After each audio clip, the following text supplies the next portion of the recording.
मेरा नाम रागिनी है। हम मिडिल क्लास लोग थे। मेरी फैमिली में मेरी मम्मी और मेरे अलावा कोई भी नहीं था। मेरे पापा तो इस दुनिया से काफ़ी समय पहले ही जा चुके थे, जबकि मैं अब जवान हो चुकी थी और अपनी पढ़ाई पूरी कर ली थी। इसके आगे मैं पढ़ना नहीं चाहती थी क्योंकि मैं किसी से प्यार करती थी। अब मेरा मकसद सिर्फ और सिर्फ शादी करना था और जिस लड़के से मैं प्यार करती थी उसे भी मेरा आगे पढ़ना पसंद नहीं था। बस जितना पढ़ चुकी थी काफ़ी था। पापा के जाने के बाद हमारे घर के हालात बहुत ख़राब हो गए थे। हमारा घर तो बहुत बड़ा था, 2 कमरे नीचे बने हुए थे और ऊपर वाले पोर्शन पर भी 2 कमरे बने हुए थे। पहले हमने ऊपर वाला पोर्शन किराए पर दिया हुआ था। एक फैमिली हमारे घर में रहती थी। उन लोगों को हमारे ऊपर वाले पोर्शन में रहते हुए काफ़ी टाइम हो गया था। वो लोग बहुत शोर मचाते थे, पानी भी बहुत खर्च करते थे और लाइट का इस्तेमाल भी ज़्यादा करते थे, जिससे लाइट का बिल भी ज़्यादा आता था। उन लोगों से हम बहुत तंग आ गए थे। बड़ी मुश्किल से हमने अपने किराएदार से घर खाली कराया था, लेकिन हमारा गुजारा तो किराएदारों से ही हो रहा था क्योंकि किराए के जो पैसे आते थे उनसे ही मम्मी घर का खर्च चलाती थी। अब मैं जवान हो रही थी, इसलिए उन्हें मेरी शादी की फिक्र हो रही थी। जैसे तैसे उन्हें पैसे जोड़कर अपनी बेटी की शादी करनी थी। अब किराएदार हमारे घर से जा चुके थे। अब हमें किसी दूसरे किराएदार की ज़रूरत थी। कई दिनों से हमें ऊपर वाले पोर्शन में किराएदार रखने के लिए नहीं मिल रहे थे।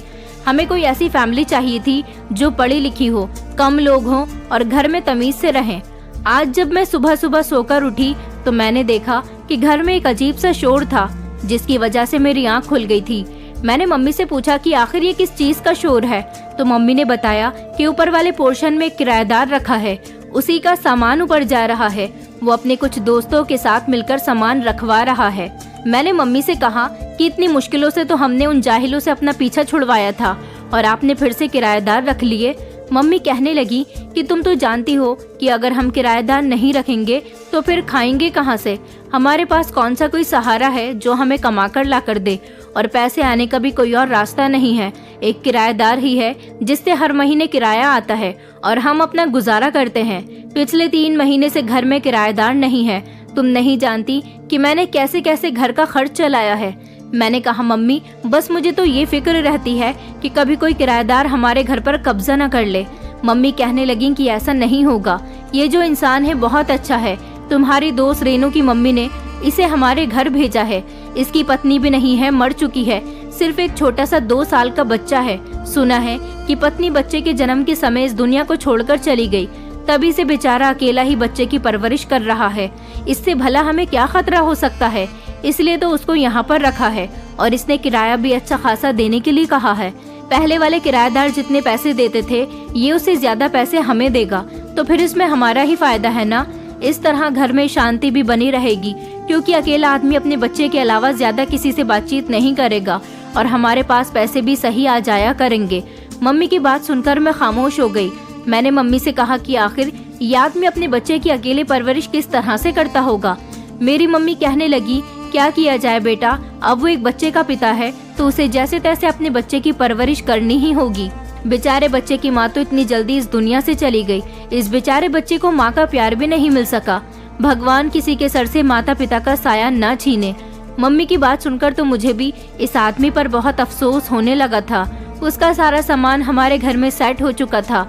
उसके दोस्त हमारे घर से जा चुके थे, जबकि अब शोर शराबा भी कम हो गया था और वो अपने बेटे के साथ ऊपर रहने लगा था। शाम के टाइम पर मैंने सोचा कि आखिर मैं भी देखूं कि ये आदमी कौन है और इसका बच्चा कैसा है। मुझे वैसे भी छोटे बच्चे बहुत पसंद थे। मैं छत पर कपड़े सुखाने के बहाने ऊपर चली गई।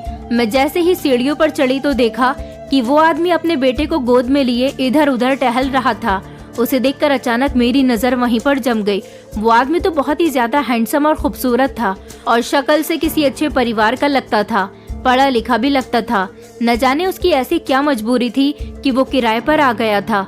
मुझे क्या था, मैं तो इसको देख चुकी थी। उसकी गोद में जो बच्चा था वो बहुत ही खूबसूरत था, बिल्कुल अपने पापा पर गया था।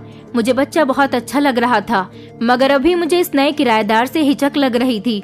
इसलिए मैं खामोशी से ऊपर छत पर चली गई और फिर कपड़े फैलाने के बाद वापस नीचे आई तो देखा कि वो फिर से अपने बेटे को टहला रहा था और उसका बेटा रो रहा था। मैं वापस नीचे आ गई थी। मम्मी ने मुझसे पूछा कि ऊपर क्यों गई थी, तो मैंने उन्हें बताया कि कपड़े फैलाने गई थी। मम्मी कहने लगी कि देखो, अब ऊपर जवान आदमी किराए पर आ गया है, तुम्हें ऊपर ज्यादा जाने की जरूरत नहीं है।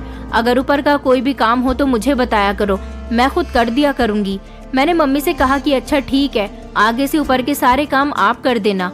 कई दिन इसी तरह से गुजर गए थे।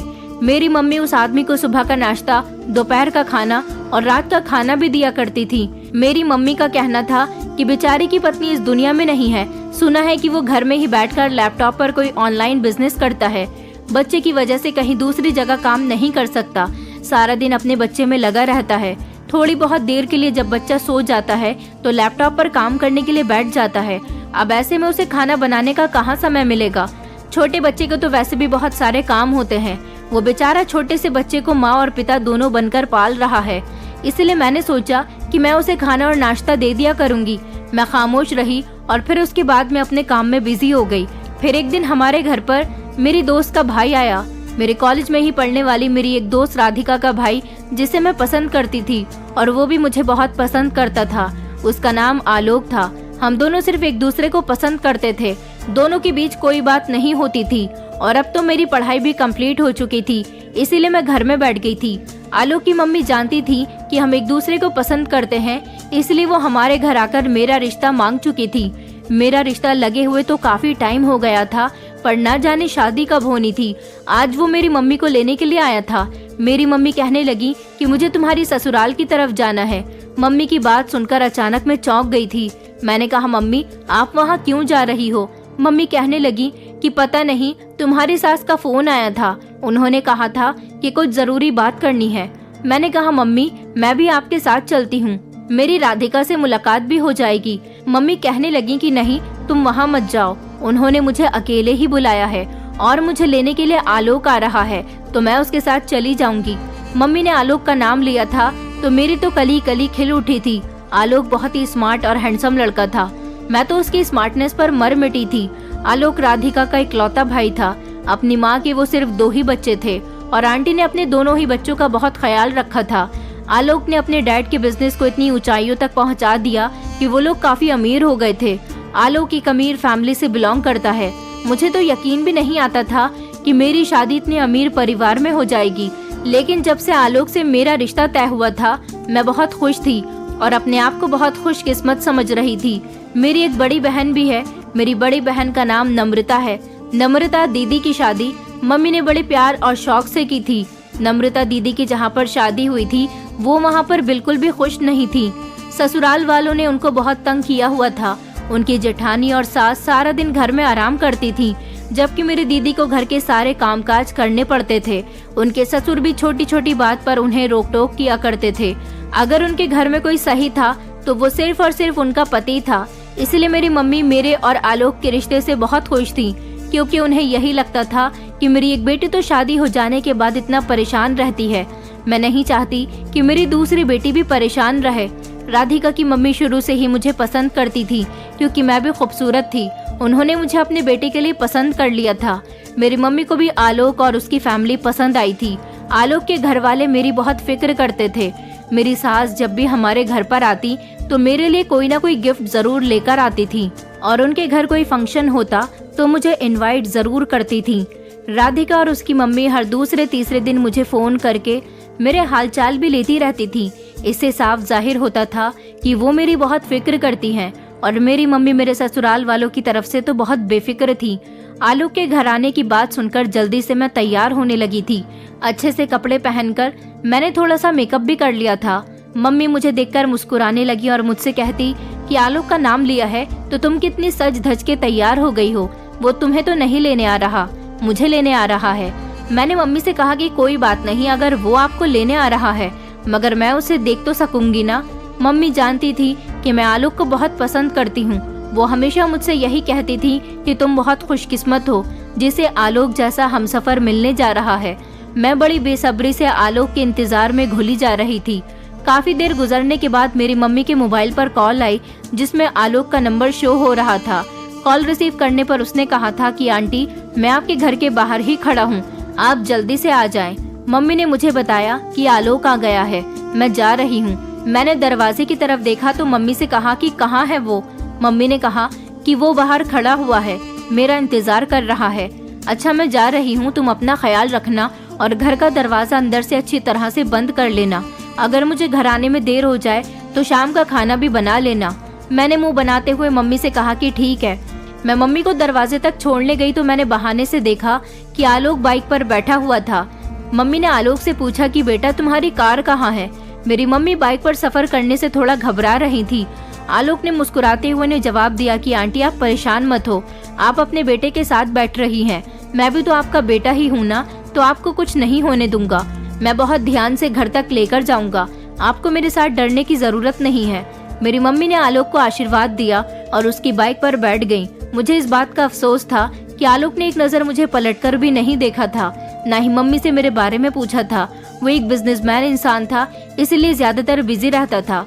कई महीनों में तो मुझे कॉल किया करता था, मगर मुझे उम्मीद थी कि वो यहाँ आएगा तो मुझे देखने के लिए जरूर बेताब होगा, लेकिन उसने तो मुझे इग्नोर ही कर दिया था। मैं जो तैयार होकर उसका इंतजार कर रही थी, उससे मैं अंदर आई और एक एक चीज उतार कर फेंकने लगी। मुझे आलोक पर बहुत गुस्सा आ रहा था। मैं बहुत गुस्से में बैठी हुई थी कि ऊपर से उस आदमी के बच्चे की जोर जोर से रोने की आवाज आने लगी। मुझे तो पहले ही इतना गुस्सा आ रहा था और अब इस बच्चे की आवाज सुनकर ऐसा लग रहा था जैसे घर में बहुत शोर हो रहा है। मैं बहुत गुस्से में थी और मैं लगातार उसे इग्नोर करती रही। थोड़ी देर गुजरी थी कि वो आदमी भी मेरी मम्मी को आंटी आंटी करके बार बार आवाज लगाता रहा, मगर मैंने उसकी आवाज को भी नहीं सुना। पता नहीं उसे मेरी मम्मी से क्या काम था। मैं खामोशी से अंदर अपने कमरे में लेटी रही। वो काफी देर तक सीढ़ियों पर आकर मेरी मम्मी को आवाज लगाता रहा और फिर थोड़ी देर के बाद वापस चला गया। पहले तो मुझे ख्याल आया कि शायद उसका बेटा रो रहा है, उसे किसी चीज की जरूरत होगी तभी तो वो आवाज लगा रहा है। मुझे उसकी बात को सुन लेना चाहिए, मगर मुझे अपने आप पर गुस्सा आ रहा था कि वो बेचारा कब से आवाज लगा रहा है। मैंने उसकी आवाजों को इग्नोर कर दिया। कुछ देर बाद मम्मी के मोबाइल पर अचानक रिंग बजने लगी। मैंने देखा तो आलोक का फोन था। गुस्से से मैंने कॉल कट कर दी थी तो फिर दोबारा से आलोक की कॉल आने लगी। मैं लगातार कॉल कट किए जा रही थी और वो बार बार कॉल मिलाता जा रहा था। फिर कॉल रिसीव करते ही मैंने गुस्से से कहा कि अब फोन क्यों किया है। उस टाइम तो बड़ी अकड़ से वापस चले गए थे, मुझसे मिलना भी गवारा नहीं समझा। अब क्या कहने के लिए फोन किया है। आलोक मुस्कुराया और कहने लगा कि मोबाइल चेक करने के लिए फोन किया है। आंटी समझ रही थी कि शायद उनका मोबाइल रास्ते में ही कहीं गिर गया। आलोक ने इतना ही कहा था कि मुझे उसकी बात पर बहुत गुस्सा आ गया। मैंने गुस्से से कॉल कट कर दी। कुछ देर बाद दरवाजे पर घंटी बजी। मैं देखने के लिए गई तो खुशी की वजह से मेरी चीख निकल गई। दरवाजे पर मेरी दीदी अपने पति के साथ आई थी। मेरी खुशी के ठिकाने नहीं रहे, क्योंकि मेरी दीदी कभी कभी हमारे घर पर आती थी। मैं अपनी बहन से बहुत प्यार करती थी। जिस दिन से मेरी दीदी की शादी हुई थी, मैं इस घर में अकेली रह गई थी। मेरी दीदी हमारे घर पर बहुत कम आती थी, क्योंकि उनके ससुराल वाले उन्हें बहुत तंग किया करते थे। आज अपनी दीदी को देखकर मैं बहुत खुश हुई थी और मैंने जीजू से कह दिया था कि थोड़ी देर के लिए नहीं, मगर मैं 2-3 दिन के लिए अपनी बहन के साथ रहना चाहती हूँ। इन्हीं 2-3 दिन के लिए यहाँ छोड़कर जाना। मेरी बात सुनकर जीजू मुस्कुराए और फिर चाय नाश्ता करने के बाद वो मेरी दीदी को छोड़कर चले गए थे। दीदी ने मुझसे पूछा कि मम्मी कहाँ गई हैं, तो मैंने उनको बताया कि वो मेरी ससुराल गई हैं। मेरी सास ने उन्हें बुलाया है। फिर दीदी पूछने लगी कि ऊपर क्या नए किराएदार रख लिए हैं, तो उन्हें बताया कि यहाँ एक आदमी है जिसके पास सिर्फ 1-2 साल का बेटा है। उसकी पत्नी मर चुकी है। मम्मी ने कहा था कि हम उसे खाना दे दिया करेंगे। एक तो उसके पास बच्चा है और फिर उसे अपने बेटे को संभालने के साथ साथ अपना काम भी करना पड़ता है। मैंने तो मम्मी को मना किया था कि अब किसी को घर किराए पर मत देना, लेकिन मम्मी ने इस आदमी को घर दे दिया। मैं तो कहती थी कि मैं जॉब कर लूंगी, मगर मम्मी ने मुझे जॉब करने की परमिशन नहीं दी। पहले ही पुराने वाले किराएदारों से हम बहुत तंग आ गए थे, लेकिन मम्मी कह रही है कि ये आदमी ऐसा नहीं है। हम दोनों बहनें अभी इस बारे में बात कर ही रहे थे कि ऊपर से फिर से वो आदमी सीढ़ियों की तरफ आकर मेरी मम्मी को आंटी आंटी कहकर आवाज लगाने लगा। मैं कमरे से बाहर निकल कर आई और कहने लगी कि आप चिल्ला क्यों रहे हैं, क्या बात है। तो वो कहने लगा कि आंटी कहाँ है। मैंने कहा मेरी मम्मी तो कहीं गई हुई है। वो कहने लगा दरअसल मेरा बेटा बहुत रो रहा है, पता नहीं इसे क्या हो गया, चुप ही नहीं हो रहा है। मैंने सोचा कि आंटी अगर फ्री हो तो मैं आंटी को अपने बेटे को दे देता हूँ, शायद ये आंटी के पास खामोश हो जाए। तो मैंने उससे कहा कि अच्छा आपका बेटा तो बड़ा प्यारा है, लाइए इसे मैं चुप करवा देती हूँ। मैंने उसके बेटे को गोद में लिया जो बहुत ही अच्छा था। फिर वो आदमी अपने पोर्शन में चला गया और मैं उसे लेकर दीदी के पास आ गई। दीदी भी उसकी बहुत तारीफ कर रही थी कि ये बहुत खूबसूरत बच्चा है और उसे प्यार करने लगी। कुछ देर वो मेरे साथ खेलता रहा तो बिल्कुल भी नहीं रोया। मुझे भी उसके साथ खेलना बहुत अच्छा लग रहा था। थोड़ी देर के बाद दरवाजे पर दस्तक हुई। अभी बच्चा मेरी गोद में ही था, लेकिन दरवाजे पर आलोक खड़ा हुआ था। आलोक को देखकर मैं थोड़ा इतराने लगी और उसको इग्नोर करने लगी तो वो कहने लगा कि हाँ मैं जानता हूँ कि तुम मुझसे नाराज हो। दरअसल वो उस समय मैं बहुत जल्दी में था। मेरे पास बार बार किसी की कॉल्स आ रही थी, इसलिए मैं यहाँ से जल्दी ही चला गया था। ऐसा कैसे हो सकता है कि मैं तुम्हें इग्नोर करके जा सकता हूँ। मैंने कहा तुम चले तो गए थे, तो अब बात को बनाने की कोशिश मत करो। वो कहने लगा कि नहीं नहीं, उस समय अगर मैं तुम्हें बिना देखे चला गया था तो अब वापस भी तो आ गया हूँ ना, और स्पेशली अब की बार तुम्हें देखने के लिए ही आया हूँ। आलोक की बात सुनकर मैं हंसने लगी। उसने जैसे ही मेरी गोद में थामे हुए बच्चे को देखा तो वो कहने लगा कि ये बच्चा किसका है और बड़ा ही प्यारा है। मैंने कहा हमारे यहाँ एक नए किराएदार आए हैं, उनका बेटा है। अभी हम दोनों दरवाजे पर खड़े हुए बातें ही कर रहे थे कि अचानक आलोक की नजर ऊपर जाने वाली सीढ़ियों पर पड़ी, जहाँ पर वो आदमी खड़ा हुआ हम दोनों को देख रहा था। आलोक कहने लगा क्या ये बच्चा इस आदमी का है? मैंने कहा हाँ, वो अकेला है, उसकी पत्नी मर चुकी है। बच्चा बहुत रो रहा था, इसलिए मैंने उनसे खामोश करवाने के लिए ले लिया। आलोक कहने लगा तो फिर ये नीचे क्यों देख रहा है? इस आदमी से कहना कि किराएदार है तो किराएदार की हैसियत से यहाँ रहे, नीचे ज्यादा ताकने झांकने की जरूरत नहीं है। मैंने आलोक से कहा कि अच्छा इग्नोर करो इस बात को, चलो आओ अंदर, दीदी आई हैं, मैं तुम्हें उनसे मिलवाती हूँ। मेरी बात सुनकर वो खुश हुआ और फिर दीदी से थोड़ी देर बातचीत करने के बाद वो जाने की तैयारी करने लगा। मैं आलोक को दरवाजे तक छोड़ कर आई। आलोक कहने लगा कि आज तुम्हारे लिए एक बहुत बड़ी खुशखबरी है। मैंने कहा अच्छा बताओ कौन सी खुशखबरी है? तो वो कहने लगा कि नहीं नहीं, अभी पता नहीं चलेगी। मैंने आलोक से बहुत जिद की कि वो मुझे बता दे मेरे लिए कौन सी खुशखबरी है, मगर उसने मुझे कुछ नहीं बताया और वो मुस्कुराते हुए घर से चला गया था। मम्मी तो आलोक के घर से रात को आई थी, क्योंकि मेरी सास ने उन्हें रात के खाने के लिए रोक लिया था। दीदी को देखकर वो बहुत खुश हुई थी। उसके बाद हम तीनों माँ बेटी ने मिलकर ढेर सारी बातें की। रात तक उस आदमी का बेटा मेरे साथ ही रहा था। मुझे वैसे भी बच्चे बहुत पसंद थे। वो मेरे साथ खेलता रहा, बिल्कुल भी नहीं रोया। मम्मी कहने लगी कि अच्छा हुआ तुमने इस बच्चे को ले लिया, छोटा सा बच्चा है, पिता से संभल नहीं रहा होगा, इसीलिए रो रहा होगा। अब देखो तुम्हारे पास कितना खुश है। रात को मैं उस आदमी का बेटा उसको देने के लिए चली गई थी। मैंने उसे सुला दिया था। जब उन्होंने देखा कि उनका बेटा सुकून से सो रहा है तो वो कहने लगे कि तुम्हारा बहुत बहुत शुक्रिया, तुम्हारी वजह से आज मेरा बेटा बड़ी सुकून से सोया है, वरना मेरे पास तो वो बेचैन ही रहता है और रोता ही रहता है। मैंने कहा कि कोई बात नहीं, अब आप हमारे घर पर रहते हो, मैं आपके बेटे का बहुत ख्याल रखूंगी। अगले दिन मेरी मम्मी ने मुझे बताया कि मेरी सास ने उन्हें इसलिए बुलाया था क्योंकि वो जल्द से जल्द आलोक और मेरी शादी करवाना चाहती हैं। ये बात सुनकर तो मेरी खुशी के ठिकाने ही नहीं थे। मैं बहुत खुश हो रही थी क्योंकि मेरी जिंदगी का सबसे बड़ा मकसद आलोक था और अब मेरी उससे जल्द ही शादी होने वाली थी। अब मुझे समझ आई थी कि आलोक किस खुशखबरी की बात कर रहा था। 2 दिन तक मेरी दीदी हम लोगों के साथ रही थी और इन 2 दिनों में उन्होंने अपने ससुराल की काफी सारी बातें हमें बताई थी कि उनकी सास और जेठानी उन्हें किस तरह से तंग करती हैं। मम्मी ने उन्हें यही समझाया था कि बेटा वक्त के साथ साथ सब कुछ ठीक हो जाएगा, ससुराल में एडजस्ट होने में कुछ समय लगता ही है और तुम्हारी सास और जेठानी भी वक्त के साथ साथ ठीक हो जाएंगी। मगर ये तो अच्छी बात है कि तुम्हारा पति बहुत अच्छा है। दीदी कहने लगी हाँ मम्मी, मेरा पति तो अच्छा है, मैं अपने पति की तरफ से तो बेफिक्र हूँ। मम्मी कहने लगी कि बस पति का अच्छा होना ज्यादा जरूरी है, सास जेठानी भी एक दिन ठीक हो जाएंगी, तुम फिक्र मत करो। मेरी दीदी मम्मी की बात को समझ गई थी। फिर 2 दिन बाद दीदी अपने घर को चली गई थी। कई दिन इसी तरह से गुजर गए थे। मुझे अब ऊपर वाले किराएदार का बेटा बहुत अच्छा लगने लगा था और वो मुझसे बहुत घुल मिल गया था। मैं बार बार ऊपर जाकर उसे ले आती थी, उसके सारे काम मैं खुद ही करने लगी थी। मुझे वो बहुत पसंद था। मैं जब उसका ख्याल रखती तो वो आदमी कहता कि तुम बहुत अच्छी हो, तुम मेरे बेटे का एक माँ की तरह ख्याल रखती हो। मेरी मम्मी भी मुझे ऊपर जाने से नहीं रोकती थी क्योंकि उन्हें पता था कि मैं इस बच्चे से कितनी अटैच हो गई हूँ। मेरी मम्मी किसी न किसी काम के लिए घर से बाहर जाती रहती थी और फिर जब मैं घर में अकेली होती तो ऊपर वाले पोर्शन में जाकर बच्चे के साथ खेलने लग जाती थी और इस दौरान मोहित से भी मेरी अच्छी खासी बातचीत हो जाती थी। मोहित इस बच्चे के पिता का नाम था। मोहित मेरे साथ खूब हंसी मजाक करने लगा था। हम दोनों के बीच अच्छी खासी फ्रेंडशिप हो गई थी। मम्मी और मेरी सास ने आलोक और मेरी एंगेजमेंट करने का फैसला कर लिया था। उनका कहना था कि इस तरह हमारे सारे रिश्तेदारों के सामने इन दोनों का रिश्ता खुलकर आ जाएगा और एंगेजमेंट के 2 महीने बाद ही हम फौरन शादी कर देंगे। मैं बहुत ज्यादा खुश थी। मेरी एंगेजमेंट की तैयारी चल रही थी। दीदी हमारे घर पर आ गई थी और मम्मी के साथ मार्केट जाकर शॉपिंग किया करती थी। मैं भी खूब शॉपिंग कर रही थी, लेकिन इस दौरान मैंने देखा था कि मैं मोहित के बेटे से दूर होती जा रही थी, क्योंकि मुझे एंगेजमेंट की तैयारी की वजह से उसको संभालने का मौका नहीं मिल रहा था। मोहित मुझसे नाराजगी जता रहा था, कह रहा था कि तुम अपनी एंगेजमेंट में इतनी बिजी हो गई हो कि तुम्हें ऊपर भी आने का वक्त नहीं है।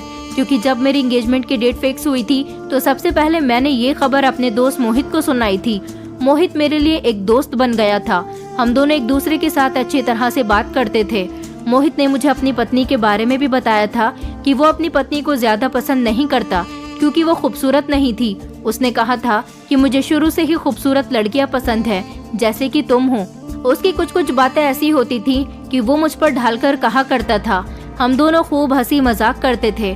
आलोक को ये बात पता नहीं थी कि मैं ऊपर ज्यादा जाती हूँ। पहले ही वो मुझसे कहता था कि तुम इस किराएदार से दूर रहा करो, मुझे इसकी नजर अच्छी नहीं लगती। जब आलोक हमारे घर पर आता था तो वो उस आदमी को जरूर देखता था। उसने ये बात नोटिस की थी कि मोहित मुझे बड़ी गौर से देखता है, मगर मैंने हमेशा आलोक को समझाया था कि तुम्हें गलतफहमी हो रही है। आलोक कहीं मुझसे नाराज न हो जाए, इसलिए मैंने आलोक से कहा था कि मैंने ऊपर जाना छोड़ दिया है। वो मुझे मना करता था कि तुम उसके बेटे को भी ज्यादा मत लिया करो, मगर बच्चे से मैं बहुत ज्यादा अटैच हो गई थी और वो भी मुझसे इतना ही अटैच हो गया था कि जिस दिन मेरे पास नहीं आता था उस दिन उसकी या तो तबीयत खराब हो जाती थी या फिर वो सारा दिन रोता ही रहता था। वो मासूम बच्चा था, मुझे उसकी तकलीफ का अच्छी तरह से अंदाजा था। मैं उसका बहुत ख्याल रख रही थी, जिसकी वजह से उसे मुझसे मोहब्बत बढ़ गई थी और वो मेरे बिना सोता भी नहीं था। एंगेजमेंट की तैयारी के दौरान जब मैंने बच्चे को इग्नोर किया तो मोहित नाराज हो रहा था। बड़ी मुश्किल से मैंने उसकी नाराजगी दूर की थी और फिर मैंने मोहित को भी अपनी एंगेजमेंट में इनवाइट किया था। मेरी एंगेजमेंट भी हो गई थी। मैं अपनी एंगेजमेंट पर बहुत खुश थी क्योंकि अब मेरी शादी के सिर्फ 2 महीने रह गए थे, लेकिन मेरी एंगेजमेंट में मोहित नहीं आया था। अगले दिन मैं ऊपर गई और मोहित से नाराजगी जताने लगी तो वो मुझसे कहने लगा कि मेरे बेटे को बहुत तेज बुखार था, तुम्हें यकीन नहीं आता तो तुम इसे हाथ लगाकर देख सकती हो, बस इसी वजह से मैं तुम्हारी एंगेजमेंट में नहीं आ सका था।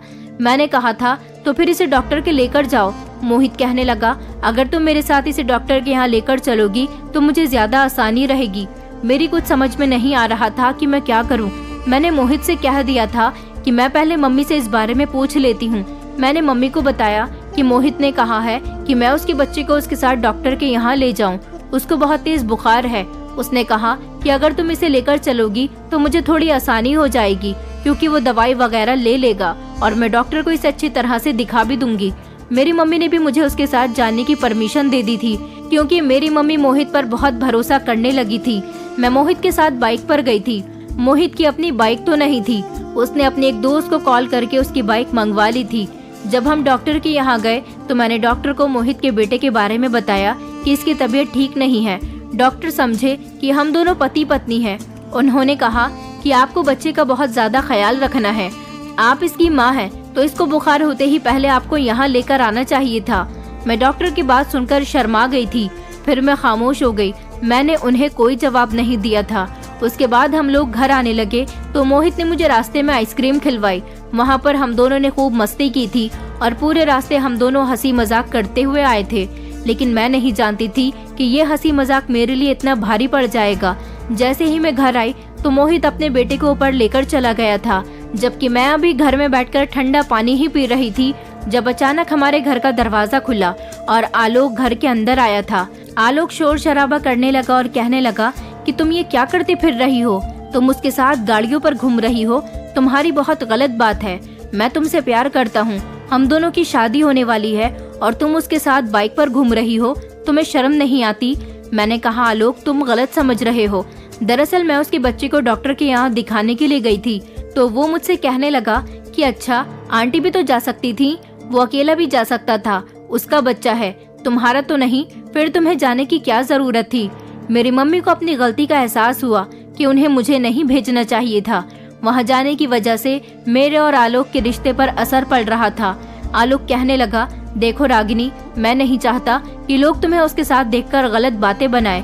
तुम तो मेरी होने वाली पत्नी हो, इसलिए अभी से ही उस पर रोक लगा लोगी तो अच्छा होगा।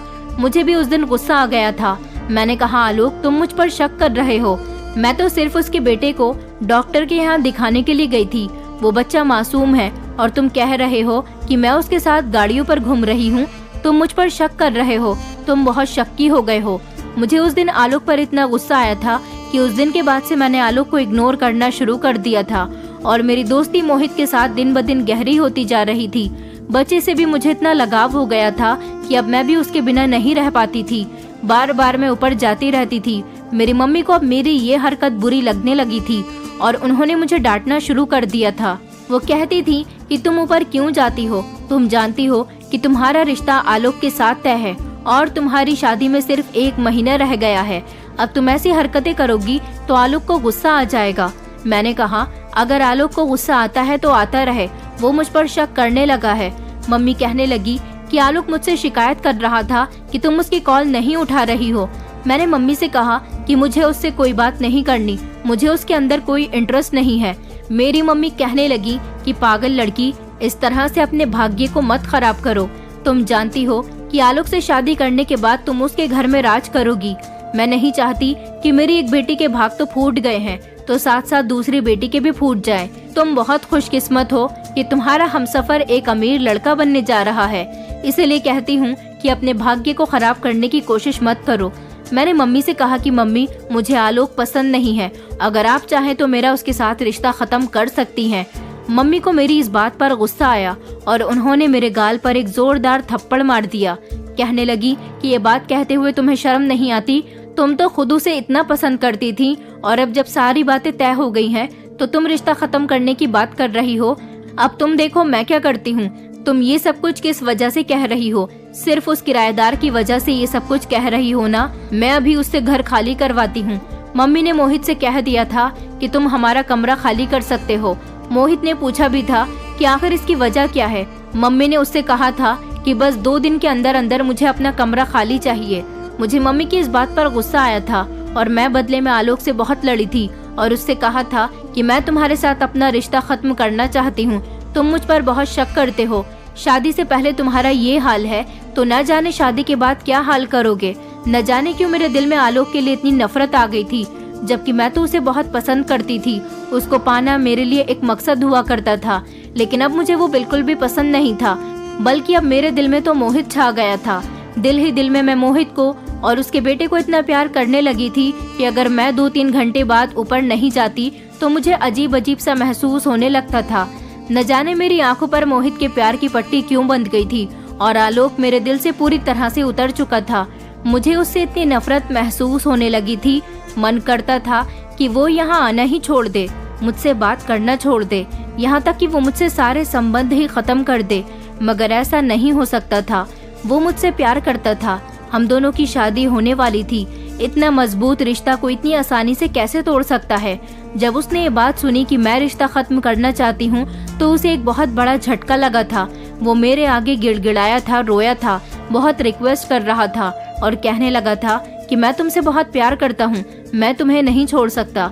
तुम कैसी पागलों वाली बातें कर रही हो? मैं जानता हूँ कि तुम्हें मोहित भड़का रहा है, तुम उसकी वजह से मुझे छोड़कर बहुत बड़ी गलती करोगी। मैं मोहित के खिलाफ एक शब्द भी नहीं सुन सकती थी। इस बात पर मैंने आलोक के मुंह पर थप्पड़ मार दिया और कहा कि मोहित के खिलाफ मैं एक शब्द भी नहीं सुनूंगी। अगर तुम्हें लगता है कि वो मुझे भड़का रहा है तो ये तुम्हारा वहम है, क्योंकि तुम ही मुझे डिजर्व नहीं करते। मेरी मम्मी बहुत ज्यादा रोई थी। आलोक भी मेरे आगे बहुत गिड़गिड़ाया था, मेरे हाथ पैर पकड़ने लगा था कि प्लीज तुम पहले की तरह हो जाओ। तुम्हें क्या हो गया है? तुम पूरी तरह से बदल गई हो। प्लीज मेरी जिंदगी में वापस आ जाओ। हमारी शादी में कुछ ही समय रह गया है, हम दोनों अपना घर खुशी खुशी बसाएंगे। मगर मैंने तो आलोक की एक बात भी नहीं सुनी थी। मेरी मम्मी ने मोहित को घर खाली करने के 2 दिन दिए थे, जिसमें से काफी सारा समय गुजर गया था और मोहित को अगले दिन सुबह को ये घर खाली करना था। मुझे सारी रात इस टेंशन में नींद नहीं आई थी कि मोहित और उसका बेटा यहाँ से चले गए तो मेरी जिंदगी अधूरी रह जाएगी। मेरे दिमाग में ना जाने क्या आया कि मैं फौरन ही आधी रात के समय अपने बिस्तर से खामोशी से उठी और ऊपर वाले पोर्शन में चली गई थी। मैंने देखा तो मोहित मेरे लिए तड़प रहा था। वो कहने लगा कि सुबह मैं तुम्हें छोड़कर जाने वाला हूँ, तुम्हारे बिना मेरा ख्याल कौन रखेगा, मेरे बेटे का ख्याल कौन रखेगा, मुझे तुम्हारी बहुत याद आएगी। मैंने उससे कहा कि नहीं, ऐसा नहीं हो सकता, मैं तुम्हें कहीं नहीं जाने दूंगी, बल्कि मैं तुम्हारे साथ चलूंगी। मैं तुम्हारे बेटे से और तुमसे बहुत प्यार करने लगी हूँ, मैं तुम लोगों से दूर नहीं रह सकती, प्लीज मुझे यहाँ से भगाकर ले चलो। मेरी बात सुनकर मोहित के चेहरे पर एक मुस्कुराहट आई थी और उसने कहा था कि हाँ ठीक है, हम दोनों यहाँ से भाग चलते हैं और हम लोग कहीं दूर जाकर अपना घर बसाएंगे। मैं मोहित के साथ आधी रात के समय भाग निकली थी। मोहित का जो सामान था वो हमारे घर पर ही पड़ा रह गया था, क्योंकि हम खामोशी से भागे थे, इसलिए कोई सामान नहीं ले सकते थे। हम रात के अंधेरे में भाग चुके थे और फिर मोहित मुझे बहुत दूर एक ऐसी जगह पर ले आया था जहाँ पर उसने किराए का घर ले लिया था। अब हम यहाँ पर रहने लगे थे। मोहित ने मुझे 7 महीने अपने साथ रखा। उसके बेटे को मैंने एक माँ की तरह प्यार दिया। उसका बेटा मुझसे बहुत हिल गया था, जबकि मोहित ने भी मुझे किसी चीज की कमी नहीं होने दी थी। इस दौरान मुझे ना तो कभी आलोक की याद आई थी और ना ही कभी अपनी मम्मी की याद आई थी, क्योंकि जब इंसान अपनी जिंदगी खुशहाल तरीके से गुजार रहा होता है तो उसे पीछे छोड़ने वाले लोगों की ना तो परवाह होती है और ना ही याद आती है। मैं मेरी जिंदगी मोहित के साथ इसी तरह से गुजार रही थी। मैं बहुत खुश थी। फिर एक दिन मोहित ने मुझे अपनी सच्चाई के बारे में बताया, जिसे सुनकर मेरे होश उड़ गए थे। मोहित कहने लगा कि आज मैं तुम्हें अपनी एक सच्चाई बताने वाला हूँ और तुम्हारे साथ कुछ ऐसा करने वाला हूँ जिसको सुनकर शायद तुम्हें यकीन भी नहीं होगा। मैं उसकी बात सुनकर फटी फटी आंखों से उसे देख रही थी। आखिर वो अपनी ऐसी कौन सी सच्चाई बताने वाला था। मोहित ने मुझे बताया कि दरअसल ये बच्चा मेरा नहीं है, ये बच्चा मैंने किडनैप किया था और मैं ऐसा ही करता हूँ। छोटे मासूम बच्चों को किडनैप करके अपनी गैंग का हिस्सा बना लेता हूँ, लोगों के घरों में किराएदार बनकर रहता हूँ और वहाँ की जवान लड़कियों को फंसा लेता हूँ और उनको फिर इतनी दूर लेकर आ जाता हूँ कि ना तो उनके घर वाले उन्हें ढूंढ सके और ना ही लड़की अपने घर वालों के पास जा सके। मैं उनके साथ इतना अच्छा बिहेव करता हूँ कि वो लोग मुझे छोड़कर जाना ही नहीं चाहती। मैं उन्हें अपनी मीठी मीठी बातों में फंसा लेता हूँ और फिर अपनी पत्नी बनाकर उनका इतना इस्तेमाल करता हूँ कि जब तक मेरा मन नहीं भर जाता मैं छोड़ता नहीं, और जब मेरा मन भर जाता है तो मैं उन लड़कियों को बेच देता हूँ। मेरा यही बिजनेस है और अब तुम्हारे बेचने का भी नंबर आ गया। मेरा तुमसे दिल भर गया है, क्योंकि मैंने तुम्हारे साथ कोई शादी नहीं की, सिर्फ शादी का एक झूठा नाटक किया और ये बच्चा मेरे अगले शिकार के लिए काम आएगा। इसकी परवरिश तुमने अच्छे तरीके से की। मोहित की बात सुनकर तो मेरे पैरों तले से जमीन निकल गई थी और मैंने मोहित से कहा था कि तुम मजाक कर रहे हो ना। मोहित कहने लगा कि नहीं, मैं बिल्कुल सीरियस हूँ, मेरा तुमसे मन भर चुका है, इसीलिए मैं तुम्हें बेच रहा हूँ। अब मैं तुम्हारे अलावा अपने लिए कोई नया शिकार ढूंढना चाहता हूँ, तुम पुरानी हो गई हो। मोहित की बातें सुनकर मैं फूट फूट कर रोने लगी थी। मोहित मुझे जबरदस्ती गाड़ी में बिठाकर कोठे पर ले जा रहा था और वो बच्चा उसने अपने किसी साथी के हवाले कर दिया था। मुझे आज अपनी गलती पर एहसास हो रहा था कि मैंने मोहित पर विश्वास करके कितनी बड़ी गलती की है।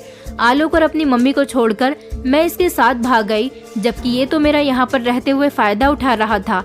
ये कोई मेरा पति नहीं है, बल्कि कोई फ्रॉडिया है, इसीलिए इसने मुझे बहुत बड़ा धोखा दिया। मैं इतना रो रही थी और बार बार मोहित के आगे गिड़गिड़ा रही थी कि प्लीज मेरे साथ ऐसा मत करो, मगर वो मेरी एक नहीं सुन रहा था। फिर मुझे याद आया कि एक दिन आलोक भी तो मेरे आगे ऐसे ही हाथ जोड़कर गिड़गिड़ा रहा था, लेकिन मुझे उस वक्त कोई फर्क नहीं पड़ा। तो फिर मोहित को मेरी बात से कैसे फर्क पड़ सकता था, लेकिन मुझे कैसे भी करके अपने आप को उस पाप की गंदगी में उतरने नहीं देना था। इसलिए मैं वहाँ से मोहित की चलती हुई गाड़ी से जबरदस्ती कूद गई। मुझे चोट तो बहुत आई थी। मोहित गाड़ी से उतरकर मेरा पीछा करने की कोशिश कर रहा था, लेकिन मैं भागते भागते इतनी दूर आ गई थी कि मोहित मुझे ढूंढ नहीं पाया था। मोहित शायद मुझे ढूंढता रह गया था, क्योंकि वो जानता था कि मैं पुलिस को भी उसकी सच्चाई बता सकती हूँ। मुझे पता था कि अगर मैं मोहित के हाथ लग गई तो वो मुझे जरूर जान से मार देगा। मैं भागते भागते बस में बैठकर अपने घर को वापस आ गई थी, क्योंकि मैं जानती थी कि मैं कौन से शहर में हूँ। बस वाले को देने के लिए मेरे पास किराए के पैसे नहीं थे। मैं बस वाले के आगे गिड़गिड़ाई कि मेरे पास पैसे नहीं है। जब अपने घर आई तो मैंने देखा कि वहाँ पर तो ताला लगा हुआ था। मैं बुरी तरह से रो रही थी और बार बार दरवाजा पीट रही थी। तो पड़ोस की एक औरत ने पहले तो बुरा भला कहा और कहने लगी कि जब तुम यहाँ से गई थी और जब तुम्हारी माँ को ये सच्चाई पता चली कि तुम किराएदार के साथ भाग गई हो, तो वो ये सदमा बर्दाश्त न कर सकी और इस दुनिया से चली गई। ये बात सुनकर मेरे होश उड़ गए थे और मुझे इतना रोना आ रहा था कि मैं आप लोगों को बता नहीं सकती। मेरी माँ मुझे इस दुनिया से छोड़कर जा चुकी थी। मेरी माँ की मौत की जिम्मेदार मैं थी।